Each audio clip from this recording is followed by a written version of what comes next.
예수님은 부활하신 후에 한 40여일 지상에 계시다가 승천하셨습니다. 그러면서 그 지상의 모든 그 사역을 예수님 많은 제자들에게 보이시며 감당하신 그 사건을 성경은 자세하게 기록을 하고 있으면서도 예수님이 하신 사역을 만약에 다 기록했다면 참으로 우리가 감당할 수 없도록 온 바다를 먹물로 삼고 해도 다 기록할 수 없다 그랬습니다.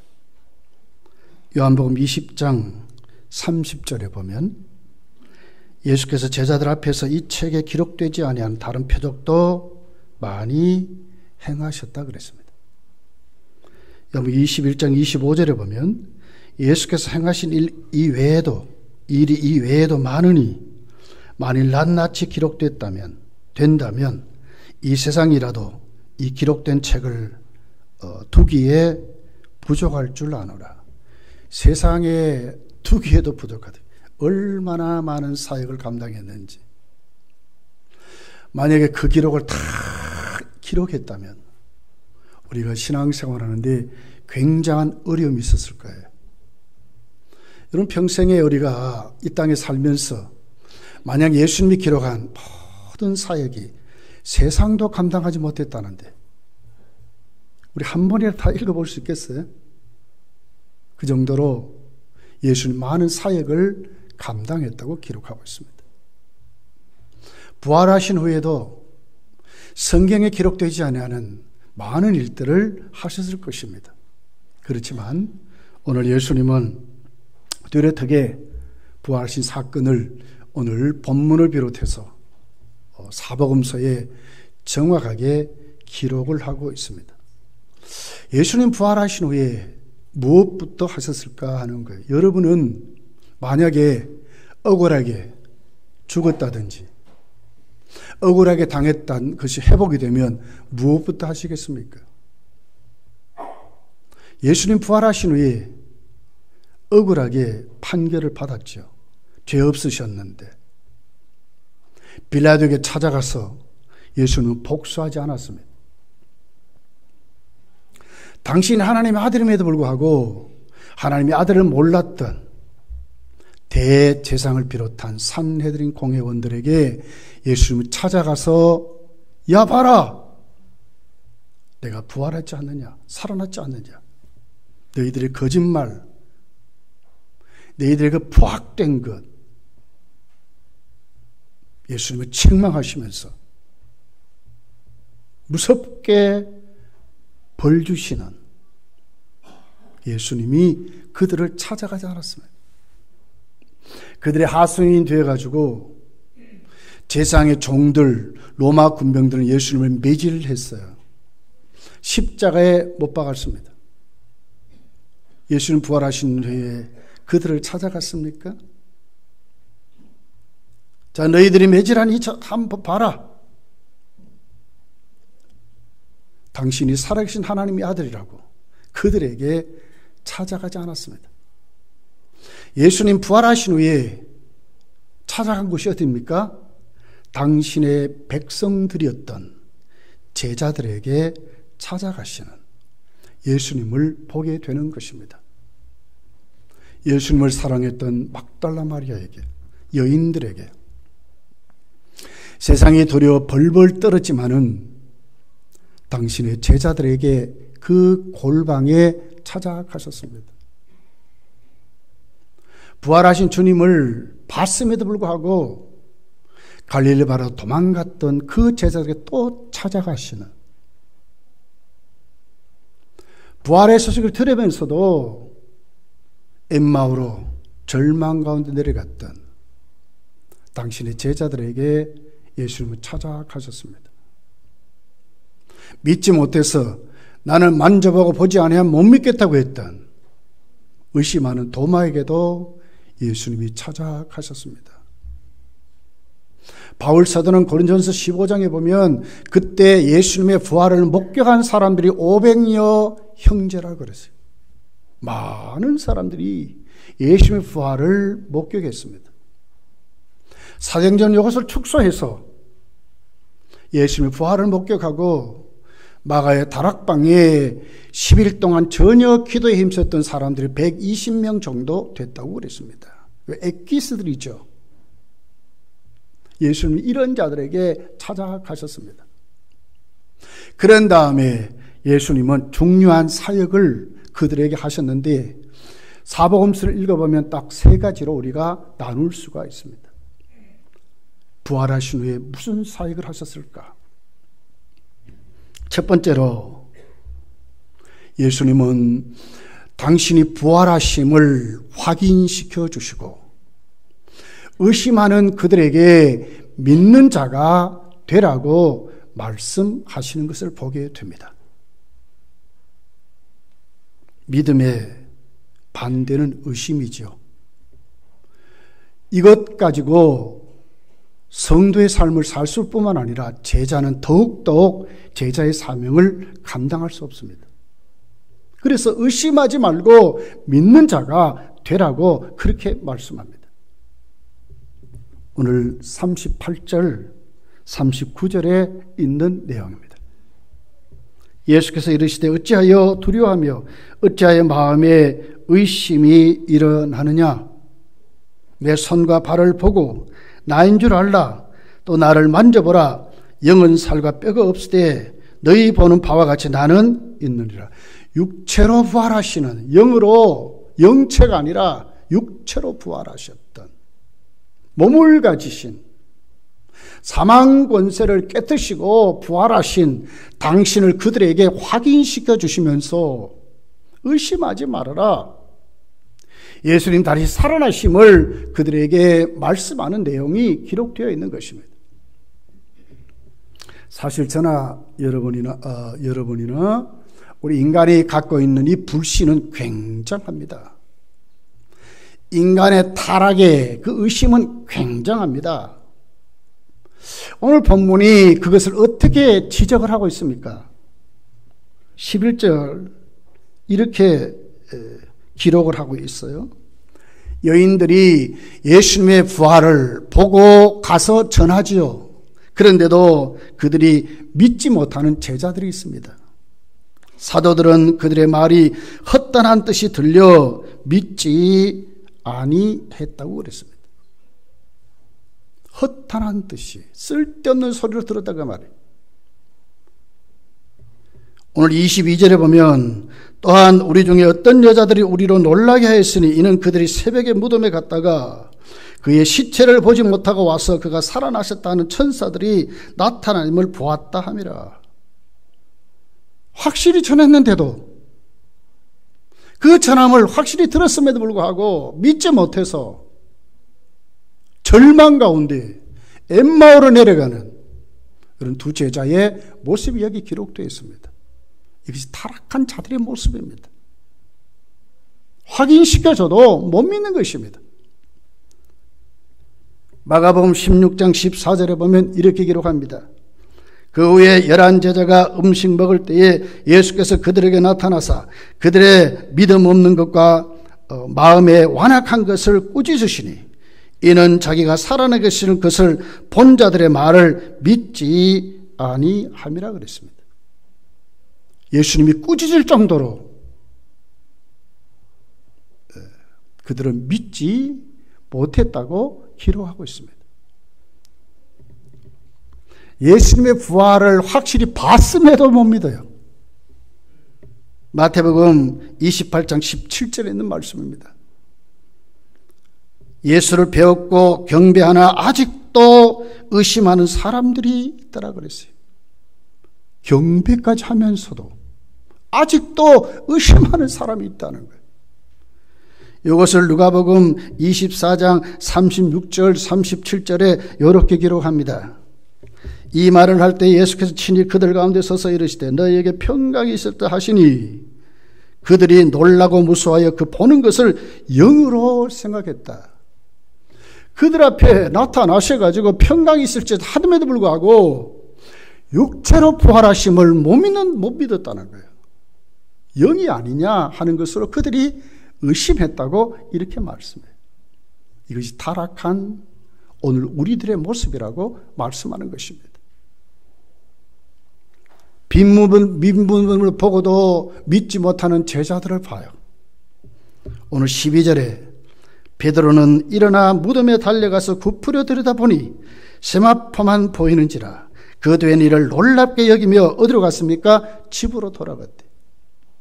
예수님 부활한 것이냐 찾아봐야 될 그들이 두려워가지고 무서워서 빈 무덤을 보고도 집으로 가버렸다는 거예요. 자신에게 불이익이 돌아올까 봐.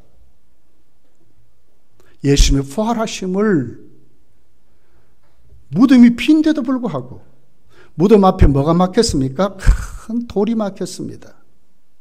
가이사의 황제 임봉이 찍혀 있습니다. 제사장의 군병들, 로마 군병들이 눈에 불을 켜고 지킵니다. 어떻게 여러분 시체가 없어질 수 있습니까? 그런데 돌문이 옮겨졌습니다. 그리고 가서 자기들 눈으로 봤습니다. 시체가 없습니다. 그렇다면 뭔가 찾아봐야 될 거 아닙니까? 그런데도 자기들의 혹시 닥칠지 모르는 여러 가지 불이익 때문에 그냥 도망가 버리는 타락한 죄인들의 모습입니다. 십자가에 지시기 전에 예수님은 간절하게 제자들에게 당신이 십자가를 지실 것이고 다시 부활하실 것을 말씀하시고 나중에 갈릴리에서 너희들이 회복될 것까지 말씀했음에도 불구하고 예수님이 부활하심을 전혀 생각하지 못하고 깨닫지 못하는 이런 모습이 이들 속에 기록이 되어 있습니다. 오늘 본문의 배경은 뭡니까? 이런 그들을 믿게 하시려고 예수님이 찾아오시는 것을 기록하고 있습니다. 주님이 오시지 않으면 못 믿는 거예요. 막달라 마리아에게 예수님이 찾아오셨습니다. 요한복음 20장 14절, 15절, 16절에 있는 말씀입니다. 같이 한번 읽어볼게요. 우리 화면에 있습니다. 시작. 이 말을 하고 뒤로 돌이켜 예수께서 서 계신 것을 보았으나 예수 신주를 알지 못하더라. 예수께서 이르시되 여자여 어찌하여 울며 누구를 찾느냐 하시니 마리아는 그가 동산직인 줄 알고 이르되 주여 당신이 옮겼거든 어디 두었는지 내게 이르소서 그리하면 내가 가져가리이다. 예수께서 마리아여 하시거늘 마리아가 돌이켜 히브리 말로 라보니여 하니 이는 선생님이라 말하라. 예수님이 말씀하시는데도 몰랐어요. 왜? 자기 생각에 잡혀가지고 세상적인 가치관으로 생각하니까 사람이 살아날 수 없는 거예요. 죽기 전에 그렇게 말씀했는데도 하나님 말씀을 생각지도 못하는 우리였다는 거죠. 이 막달라 마리아였습니다. 주님을 그렇게 사랑했던 막달라 마리아의 모습인 거예요. 근데 예수님이 찾아오셨어요. 예수님 안 찾아오시면 못 믿는 거예요. 찾아오셔서 말씀하니까 마리아여 하니까 영혼이 깨어나고 그의 심령이 깨어나는 그런 모습을 기록하고 있는 것입니다. 엠마오로 내려가는 두 제자에게 예수님 찾아오셨습니다. 오늘 본문 15절에 이렇게 기록합니다. 그들이 서로 이야기하며 문의할 때 예수께서 가까이 이르러 그들과 동행하셨다고 그랬습니다. 32절에 보면 그들이 예수께서 깨닫게 하시고 말씀하신 내용을 충분히 그 자기 자신들에게 적용됐을 때에 말씀을 풀어 말씀하실 때에 그들이 서로 말하되 길에서 우리에게 말씀하시고 우리에게 성령을 풀어주실 때에 우리 속에서 마음이 뜨겁지 아니하냐다 하고 예수님 찾아오셔서 풀어서 깨닫게 하고 말씀을 적용시켜 주시고 당신이 살아나실 것을 말씀하면서 그렇게 하실 때에 그들이 예수님을 영접하고 함께 성찬을 나누고 그렇게 하실 때에 주님이 찾아오지 않으면 전혀 일이 일어날 수가 없는 거예요. 얼마나 믿지 못하는가 하는 것을 우리에게 보여주는 거예요. 믿지 못하는 제자들의 모습이 있습니다. 그들에게 믿게 하시려고 예수님이 끝까지 그들에게 믿게 하시는 내용이 오늘 본문에 기록되어 있어요. 34절입니다. 말하기를 주께서 과연 살아나시고 시몬에게 보이셨다 하는지라. 40절에 보니까 이 말씀을 하시고 손과 발을 보이시니 그들이 너무 기쁨으로 아직도 믿지 못하고 놀랍게 여길 때 이르시되 여기 무슨 떡을 먹을 것이 있느냐 하시니 이에 구운 생선 한 토막을 드리니 받으사 그 앞에서 잡수시더라고 그랬어요. 믿게 하시려고 끝까지 자신이 육신으로 오신 모습을 알게 하시려고. 영은 여러분 못 먹잖아요. 그런데 음식이 있느냐 하시고 그 음식을 들으시면서 자신이 육체로 부활하셨던 예수님의 모습을 이렇게 상세하게 가르쳐 주는 것입니다. 요한복음 20장 19절에 보면 이렇게 기록합니다. 이날 곧 안식 후 첫날 저녁 때에 제자들이 유대인을 두려워하여 모인 곳에 문들을 닫았더니 예수께서 가운데에 서서 이르시되 쑥 들어오셨습니다. 주님이 찾아오셨습니다. 여인들이 그렇게 부활 소식을 전했지만 그들은 못 믿었습니다. 그런 그들에게 예수님이 찾아오셨습니다. 문들을 꼭꼭 걸어 잠가놓고 유대인과 로마인들이 두려워서 운신도 못하는 그들 속에 예수님은 중간에 딱 서시면서 말씀하십니다. 너희에게 평강이 있을지어다. 이 말씀을 하시고 손과 옆구리를 보이시니 제자들이 주를 보고 기뻐하더라. 주를 보고 그들 속에는 모든 두려움이 사라지고 기쁨을 회복했다고 기록하고 있습니다. 믿지 못하는 도마에게도 찾아오셨습니다. 요한복음 20장 26절부터 보면 예수님이 그에게 말씀하세요. 여드레를 지나서 제자들이 다시 집안에 있을 때에 도마도 함께 있고 문들이 닫혔는데 예수께서 어서 가운데 서서 이르시되 너에게 평강이 있을지다 하시고 도마에게도 이르시되 내 손가락을 이리 내밀어 내 손을 보고 내 손을 내밀어 내 옆구리에 넣어보라.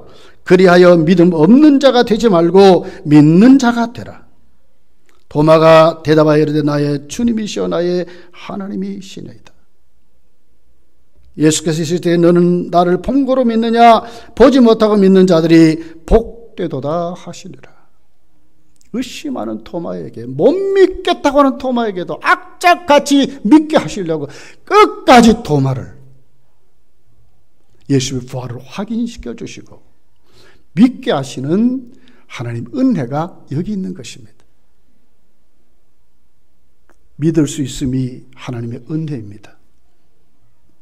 오늘 내가 예수를 믿는다면 나에게 하나님 특별한 은혜를 나에게 주신 것입니다. 은혜 아니면 믿을 수 없습니다. 저나 여러분의 다 타락했는데 이 타락이 얼마나 깊은지요, 얼마나 강한지요, 얼마나 큰지요 믿지 못하는 것입니다. 에베소서 2장 8절 9절에 이렇게 기록합니다. 우리 자막 보고 한번 읽어볼게요. 시작. 너희는 그 은혜에 의하여 믿음으로 말미암아 뭘 받았어요? 구원을 받았으니 이것은 너에게서 난 것이 아니요 하나님의 선물이라. 믿음의 행위에서 난 것이 아니니 이는 누구든지 자랑하지 못하거니와. 나의 어떤 공로나 나의 어떤 착함이나 나의 어떤 방법이나 나의 어떤 생각이나 나의 어떤 마음도 절대로 믿을 수가 없습니다. 믿음은 뭡니까? 하나님 주는 선물이라요. 그 선물은 어디에서 왔습니까? 하나님의 은혜에서 왔다는 거예요. 하나님 은혜가 오늘 또 나를 붙잡아서 나로 하여금 믿게 하심으로 내가 구원을 받고 하나님의 자녀가 되는 믿는 사람이 되었다고 말씀합니다. 믿음은 하나님의 은혜입니다.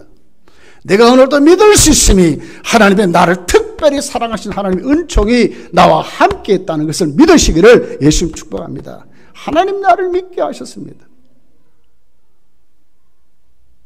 디모데 전서 1장 13절 14절에 보면 바울은 이렇게 말합니다. 자기를 고백하지요. 내가 전에는 비방자요 박해자요 폭행자였으나 도리어 긍휼을 입었대요. 그 긍휼을 입지 아니하면 안 되는 거예요.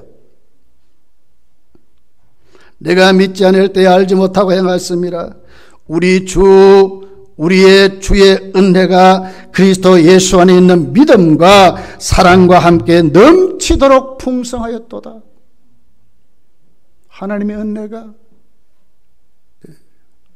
믿음과 사랑 속에 넘치도록 풍성해서 내가 오늘 믿게 되는 것입니다. 하나님이 찾아오셔서 나를 특별히 택하여 그 택한 우리들에게 믿음 주소서. 예수님이 나를 위하여 십자가에 죽으시고 예수님이 다시 나를 살려주시려고 부활의 첫 열매가 돼서 내가 영생을 얻은 예수의 새 생명으로 사는 자가 됐다는 것이 어떻게 해요? 믿어진다면 하나님의 은혜라 그 말입니다. 하나님의 은혜입니다. 찾아오셔서 은혜가 얼마나 풍성한지 바울 같은 자도 깨트려서 최고로 많이 배운 사람 아닙니까? 최고로 많이 가진 자가 아닙니까? 누구보다도 자존심이 강한 교만한 사람 아닙니까? 그럼에도 그를 깨트릴 수 있는 것은 무엇이었습니까? 하나님의 은혜였다 하는 거예요. 넘치도록 풍성한 하나님 은혜가 그를 믿게 하시고 하나님을 사랑하게 하시고 그 사명을 감당하도록 그 속에 이웃을 사랑하는 뜨거운 핏구름이 일어나도록 그렇게 하셨다고 말씀하는 것입니다.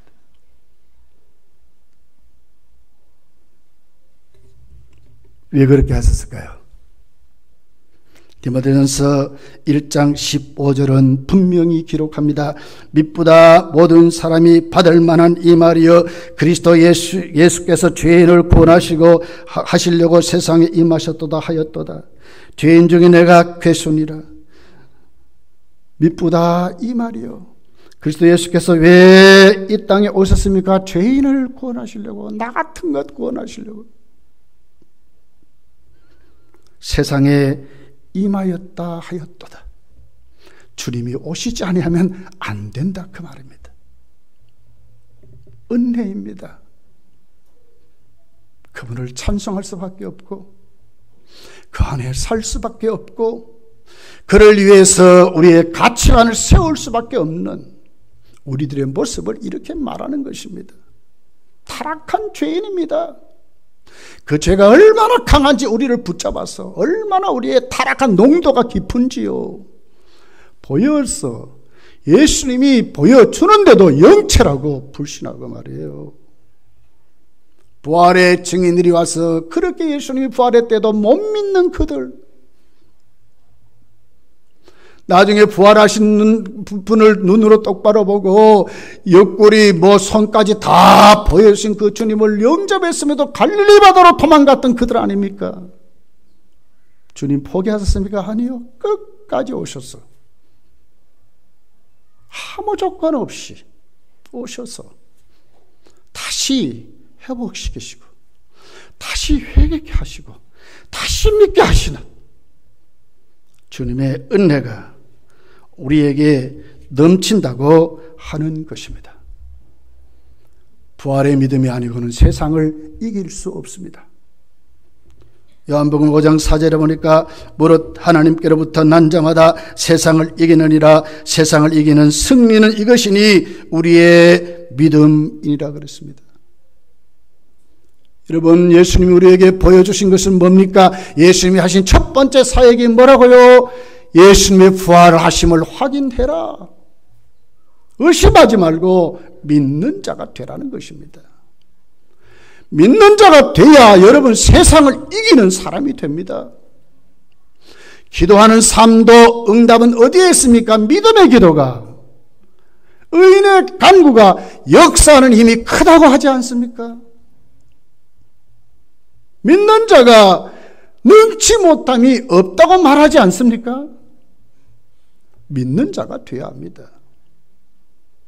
그냥이 아닙니다.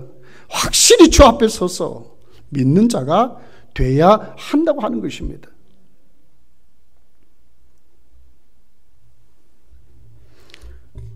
골로새서 2장 6절 7절에 이렇게 기록합니다. 그러므로 너희가 그리스도 예수를 주로 받았으니 그 안에서 행하되, 우리의 삶도 믿음으로 살아가는 것입니다. 그 안에서 뿌리를 박으며 시험을 받아 교훈을 받은 대로 믿음에 굳게 서라고 말합니다. 그리고 감사함을 넘치게 하라고 말씀합니다. 그냥 살아가는 것이 아닙니다. 성도는 믿음의 확신을 가져야 합니다. 굳게 서야 합니다. 그리고 그를 어떻게 합니까? 주를 위해서 감사하는 사람으로 살아가는 것이 예수님이 첫 번째 사역이었다고 우리에게 가르쳐 주는 것입니다.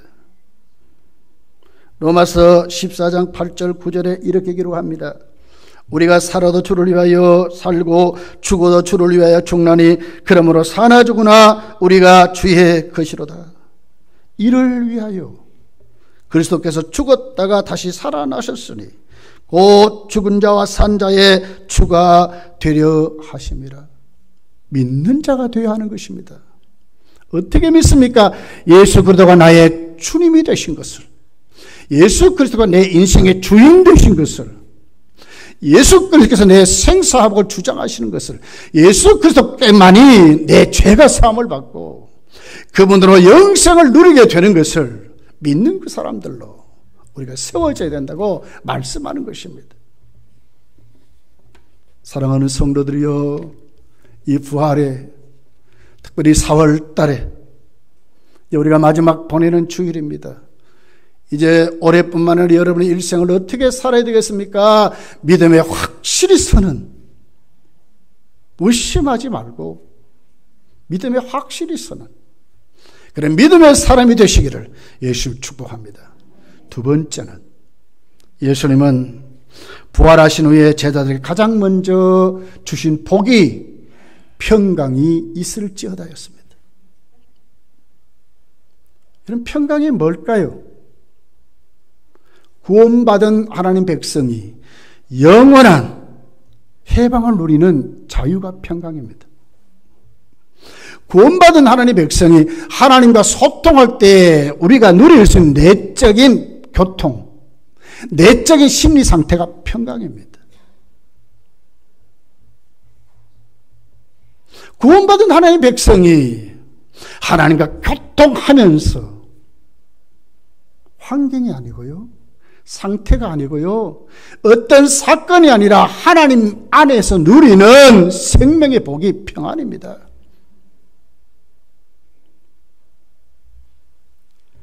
평안의 반대가 뭘까요? 불안과 두려움이죠. 제자들이 예수님의 부활을 믿지 못했을 때 그들에게 있었던 것은 뭐예요? 불안이었어요. 두려움이었어요. 처절한 절망이었어요. 모든 세상 사람들이 이렇게 살아갑니다. 지금도. 마지막 어떻게 삽니까? 마지막 죽음이라는 것이 찾아오면 모든 사람은 절망합니다. 이것이 세상이 우리에게 주는, 인간이 하나님 앞에 타락해서 하나님과 교통하지 못한 사람들의 모든 삶이요 심리 상태입니다. 예수님 이렇게 말씀하셨어요. 예수님이 주시는 평강은 세상이 주는 평강과 다르다고 그랬습니다. 요한복음 14장 27절에 있는 말씀입니다.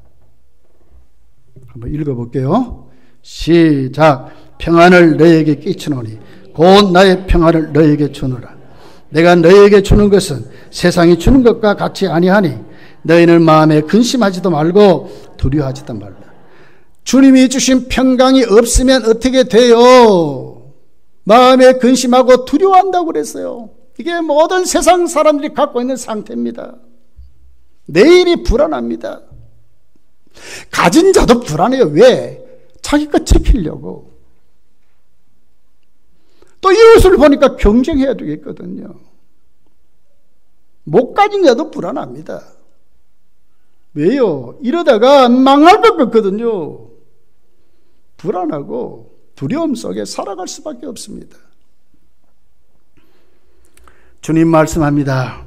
평안을 너에게 끼친다고 그랬습니다. 평안을 끼친다.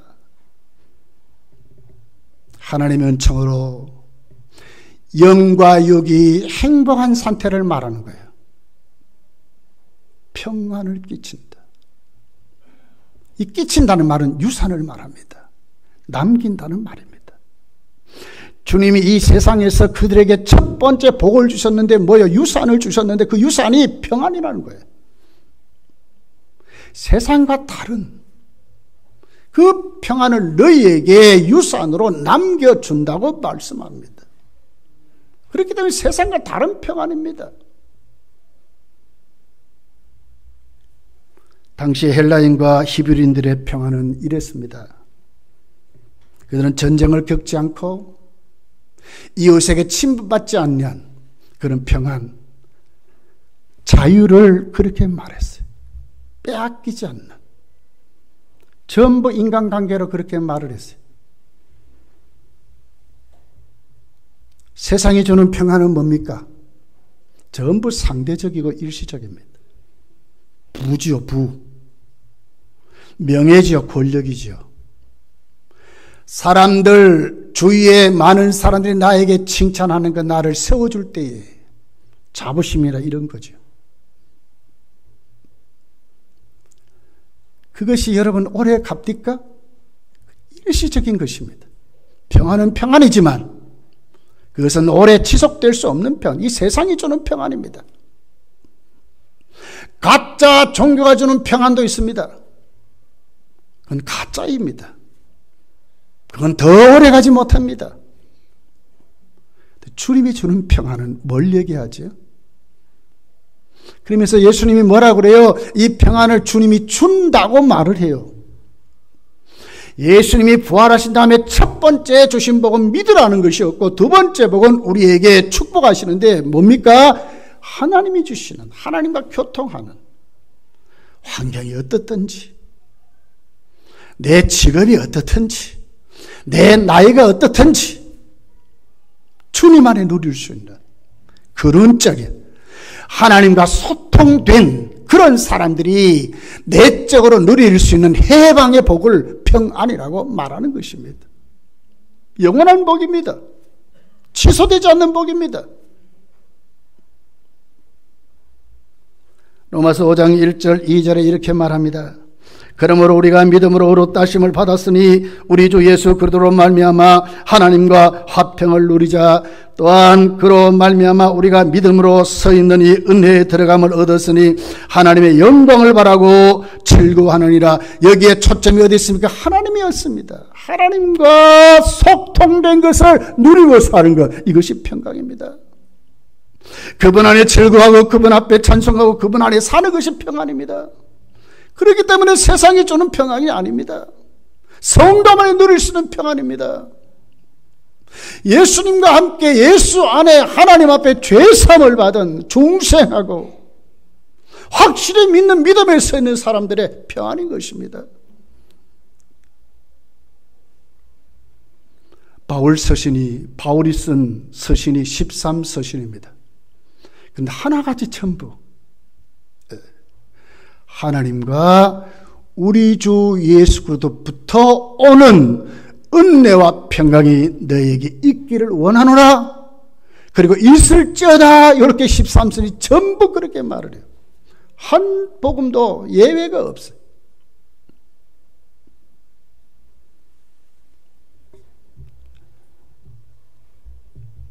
로마서부터 갈라디아서까지 원한다 이렇게 나와 있어요. 에베소부터 빌레몬서까지 있을지어다 이렇게 말했어요. 간절히 바울이 그들을 위해서 기도하는 것으로, 간절히 바울이 그들에게 선포하는 축복으로 이렇게 기록하고 있어요.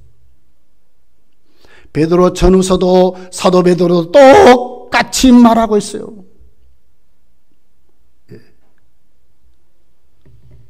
왜 이들이 이렇게 말했을까요?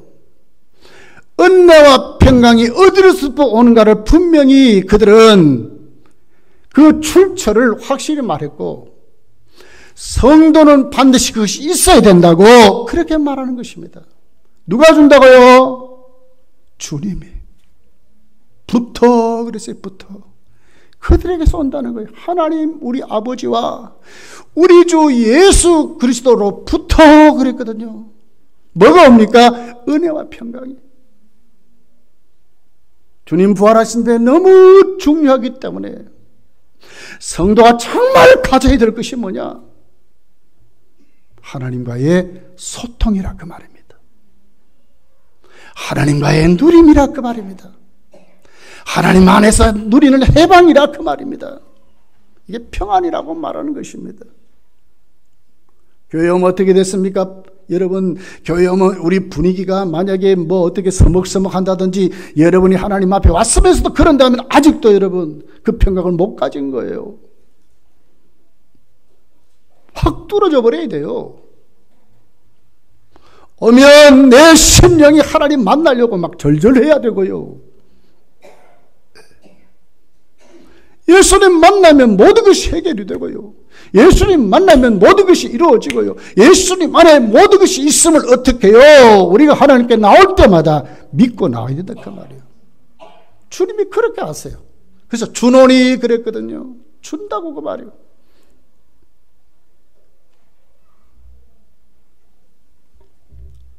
여러분, 제가 축복합니다.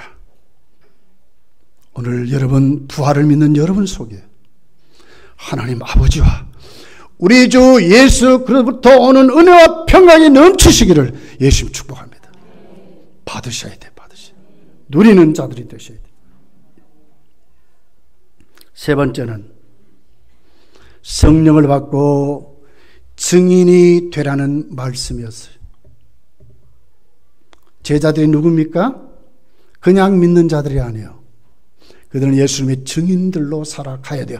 증인들로 살아가려면 그냥 할 수 없어요. 그러니까 뭡니까? 가장 필수 조건이 있어요. 그 조건이 뭐예요? 성령을 받으라는 것이었어요. 성령을 받아야 된다는 것. 오늘 46절, 47절, 48절, 49절에 있는 말씀입니다. 또 이르시되 이같이 그리스도가 고난을 받고 제3일에 죽은 자 가운데 살아날 것과 또 그의 이름으로 죄사함을 받게 하는 회개가 예루살렘부터 시작하여 모든 족속에게 전파될 것이 기록되었으니 너희는 모든 일에 증인이라. 그렇습니다. 증인이 되어야 합니다. 봤습니다. 만졌습니다. 들었습니다. 확인되었습니다. 그러니 이제는 증인이 되어야 합니다. 나가야 합니다. 그리고 전해야 합니다. 근데 그 다음 구절이 뭐라 합니까? 49절에 보니까 볼지어다 내가 내 아버지께서 약속하신 걸 너희에게 보내리니. 그렇습니다. 성령 받아야 한다는 거예요. 너희는 이로부터 능력을 입혀질 때까지 이 성에 머물러 하시니라. 능력을 받을 때까지 나가지 말라 그 말 아닙니까? 능력을 받으라는 거예요. 요한복음 20장 22절 23절에 보면 이렇게 기록합니다. 이 말씀을 하시고 그들을 향하여 숨을 내쉬며 이르시되 성령을 받으라. 너희가 누구의 죄든지 사하면 사해질 것이요 누구의 죄든지 그대로 두면 그대로 있으리라 하시니라. 성령을 받으라. 그리고 복음 전해라. 그 복음을 믿는 자는 구원을 받을 것이지만 믿지 않는 자는 지옥 간다 이 말 아닙니까? 어떤 자가요? 성령 받은 자가 나가서 주의 부활을 전할 때 이런 역사가 일어날 것을 말하는 것입니다. 어떻게 해야 되겠습니까? 성령 받는 것입니다. 우리 힘으로 할 수 없다고 하시는 것입니다. 사도행전에 와서 보면 이렇게 정확하게 기록합니다. 사도행전 1장 3절서부터 이렇게 기록합니다. 그가 고난받으신 후에 또한 그들에게 확실한 말을 많은 증거로 친히 살아계심을 나타내사 40일 동안 그들에게 보이시며 하나님 나라의 일을 말씀하시니라. 사도와 함께 모이사 그들에게 분부하여 이르시되 예루살렘을 떠나지 말고 내게서 들은 바 아버지께서 약속하신 것을 기다리라. 요한은 물로 세례를 베푸시나 너희는 몇 날이 못되어 성령으로 세례를 받으리라 하시니라. 성령을 받으라는 것이었어요. 떠나지 말고 섣불리 나가지 말고 자격을 갖추어서 일하라 그 말이지요. 조건이 뭐예요? 학벌도 아닙니다. 물질도 아니었습니다. 뭡니까? 성령을 받으라는 성령을. 하나님의 영을 받으라. 권능을 받으라 그 말이에요. 사도행전 1장 8절에 정확히 이렇게 기록합니다. 오직 성령이 너에게 임하시면 너희가 뭘 받습니까? 권능을 받는다 하잖아요. 권능을 받고 예루살렘과 온 유대와 사마리아와 땅끝까지 이르러 내 증인이 되리라 하시니라. 성령을 받아야 권능이 임하는데 그 권능을 가지고 예수 그리스도의 증인이 되라고 말하는 것입니다. 이것이 세상을 이기는 능력이고 힘입니다. 예수 그리스도의 부활하심을 담대히 전할 수 있는 힘으로 그렇게 말씀하는 것입니다. 다른 것 아닙니다. 성령을 받으라는 말씀입니다. 마가복음 16장 15절서부터 있는 내용입니다. 우리 한번 찾아봅시다. 자막이 있네요. 자, 16장 15절부터 18절까지 우리 한번 읽어볼게요. 시작. 또 이르시되 너희는 온 천하에 다니며 만민에게 복음을 전파하라. 믿고 세례를 믿는 사람들은 구원을 얻을 것이요 믿지 않는 사람들은 정죄를 받으리라. 믿는 자에게는 이런 표적이 따를지니 곧 그들이 내 이름으로 귀신을 쫓아내며 새방언을 말하며 뱀을 집어 올리며 무슨 독을 마실지라도 해를 받지 아니하며 병든 사람에게 손을 얹은 즉 나으니라 하시리라. 뭐요 이게? 온 천하에 나가 복음을 전해라. 명령이지요. 그런데 그 뒤부터 어떻게 기록하고 있어요? 믿고 세례를 받는 사람은 구원을 받을 것이다. 그 복음을 통해서 하나님의 구원의 은혜가 우리에게 일어나는데 그 복음을 전하는 사람들의 모습이 어떻습니까? 믿는 자에게는 그러잖아요. 이 권능이거든요. 믿는 자에게는 이런 표적이 따른다. 귀신을 내어 쫓으며 병든 자를 구원하며 하나님의 복음이 힘있게 전파되도록 하나님이 하신다는 거예요. 뭡니까? 성령 받아야 하는 것입니다. 성령이 오면 뭐가요? 권능을 받아서 예수 그리스도의 증인이 된다고 말씀하는 것입니다. 사도행전 여러분 2장을 읽어보세요. 요엘서의 예언을 그들에게 적용시켜 주잖아요.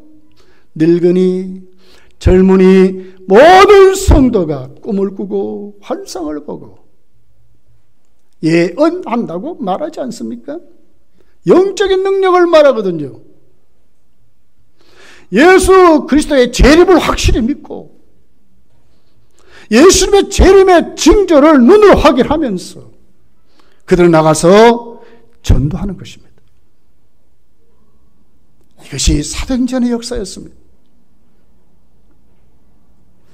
사랑하는 성도요, 예수님 부활하셔서 맨 첫 번째 하신 사역이 뭐라고요? 믿는 자가 되라. 이제 의심하지 말고. 두 번째 주시는 사역이 뭐였어요? 첫 번째 복이 어떻게 기록됐나요? 평강을 누리는 자가 되라는 거예요. 하나님과 소통하며 살아가래요. 세상이 주는 평강이 아니라 주님 주시는 평강을 유산으로 간직하고 살아가라는 거예요. 세 번째가 뭐라고요? 성령 받았어. 이제는 가만히 있지 말고 예수 그리스도의 증인으로 살아가라고 말씀하는 것입니다. 5월달 무슨 달입니까? 가정의 달입니다. 어떻게 되겠습니까? 참 효도가 뭐겠습니까? 내 가족을 사랑하는 것이 뭐겠습니까? 다 예수 믿는 것입니다. 믿지 않으면 지옥 갑니다. 5월달 손에 손을 맞잡고 여러분의 심령 속에 주의 부활의 능력이 임하고 여러분의 가정 속에 주의 부활의 능력이 임해서 온 가족이 부활신학으로 확실히 세워지고 그 힘이 우리 교회로 모여서 우리가 힘을 얻고 일어나서 금단 지역뿐만 아니라 대구를 변화시키고 큰 소문이 물붓듯이 일어나서 대한민국을 변화시키고 세계를 변화시키는 그런 일들이 우리 교회에서부터 시작되기를 예수님 축복합니다. 기도하겠습니다. 말씀을 생각하며 기도합시다. 주여